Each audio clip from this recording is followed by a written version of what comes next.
En ég alveg hittir þessari. Já, þetta svektur að vinna ekki hennar leik. Já. Spilum samt fínt, sko. Já, hvað klikkaði? Var trefverkjastur í ykkur? Já, það var við skutum allavega tvisvar í það og svo var þið Óli Ísson alveg stórkostlega allavega einu sinni.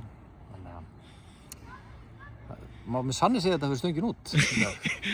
Stöngin með leiknismönnum í liða. Já, ég vil segja það. Hvað Aron Snær fer út á 55? Eitthvað meiðsli eða?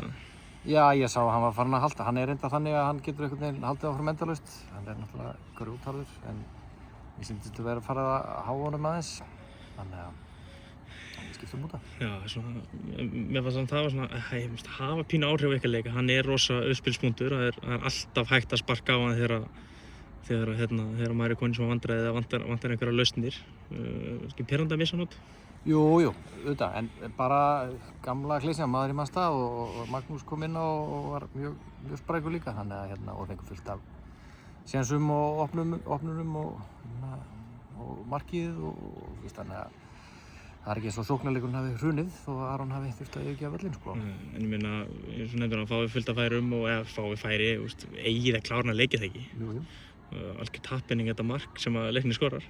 Já, þetta svona þú veist, ég er bara stoltur af strákurum að halda svolítið línu, þú veist, með ekki fara oft í panik, þú með vera oft pirraðir ef að markið sem að þú ert að bíða eftir það bara hreinlega kemur ekki og svo skora hinir.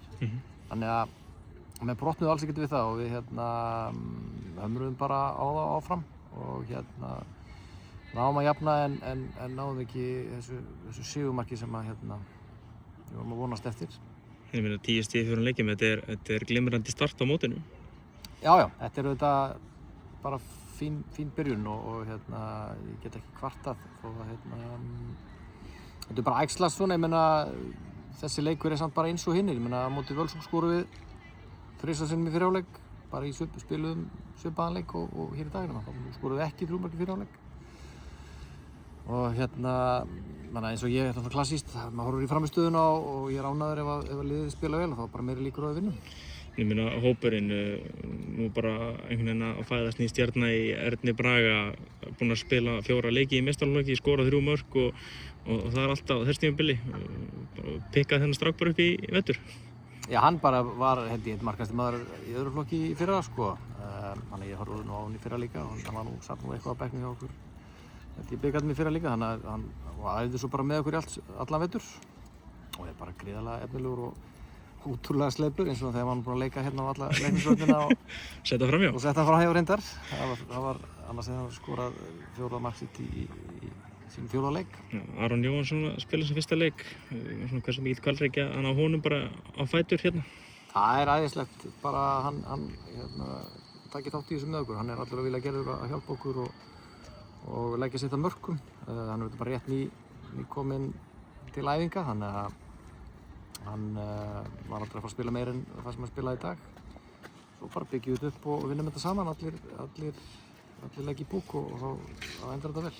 Ég meina, leikmenn eins og Aron Jó og svo kannski enn stærri prófíl Sigur Reit, hvað gefa þið þessu liði sem að var svo nálægt í fyrra að fara upp úr þessu deild? Þú veist, mögulega þessa svona ró og þessa yfirvegun sem að þarf, sem Reit að skilja sér ekki í dag. Og þó þannig að við féllum ekki saman og fórum ekki á bömmir að lenda þarna 1-0 undir gegn gangi leiksins. Þannig að þetta er svona síast inn og svo má ekkert gleyma því að ungu mennirnir í fyrra, þeir urðu dálítið stórir, þeir upplifðu ansi mikið. Þannig að ég lít svo á að það er alveg komin reynsla í þetta lið. Þarna er svona ultra reynsla, en hinn eru engir, þeir eru ekki blötu bak við eyrum. Nei, takk fyrir.